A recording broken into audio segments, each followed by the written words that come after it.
Hey guys, it's Hannah on Face Good Works, and I am going to be showing you this ombre.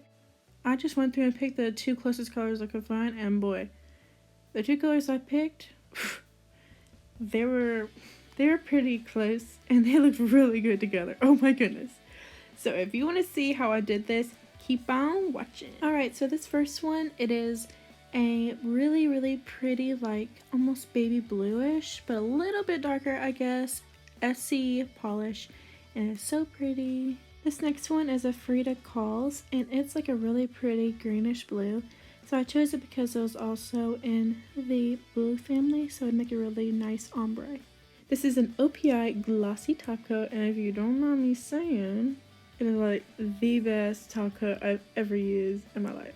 So my next one is the Sally Hansen Durango Drops, and if you have not seen my video on this, please go check it out because a lot of you seem to really like that video, and this thing works magic. I mean, I use it every time I do my nails. Okay, so the first utensil I used is actually a concealer brush, and it's really good for cleaning up. This is a cuticle pusher, and I really love it because it has a rubber end to it, so it's not so harsh on your cuticles. This next thing is, of course, the cosmetic sponge that you use for your makeup, and it's really good. I mean, you have to use this in order to do it. I mean, like, there's no getting out of it. I mean, this is like what you need. Step 1, push back your cuticles, and all this does is just give more room on your nail to work and get rid of some of that excess skin that might make your manicure not last as long. Step 2, applying liquid latex, or in my case, glue. So what I use is Elmer's glue. I wouldn't really recommend this because it didn't work for me so well because I had to do 2 coats because if I just did 1 coat, let me tell you, it would just come off in shreds. But I had to do 2 coats in order for it to come out in a big, nice piece, which took a really long time. So I would definitely recommend liquid latex or just some tape to tape around your nail, but it might get on your skin, like go beneath the tape and get on your skin, so that's why I wouldn't really use it, but you can if you want, if you think you can get it really well. Step 4, basically what you're doing is you're just applying your polish in horizontal lines, overlapping on the top just a tiny bit, which will give it that really nice gradient look. Step 5, dab on your nails. So all this is you just pretty much cover your whole nail until it gets all fully covered. And it doesn't have to be fully pigmented the first time. Trust me, it's fine if it's not. Step 6. Now this is you're just repeating the brushing on sponge, dabbing on nail process until it's fully opaque. And so I actually did something wrong on this. I actually didn't wait for it to fully dry, and so I kept on putting those little clear spots on my nail.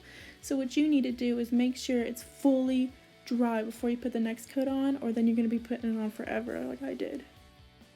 Step 7. Peel off your satisfying liquid latex or glue. So now that I'm thinking about this, something just popped in my head that I just have to tell you. Okay, so you know when you go and you see a dirty table beside you or something, and you swipe over it with your hand or something, and it shows like that beautiful table underneath it? Oh, I just like, if I see a super dirty table like that, I just like have to clean it. Comment down below if anybody else is like this, because I swear, it just makes me feel so good and satisfied when I just wipe that table. Okay, stop talking, Hannah. Stop talking. Step 8 is cleaning your nail.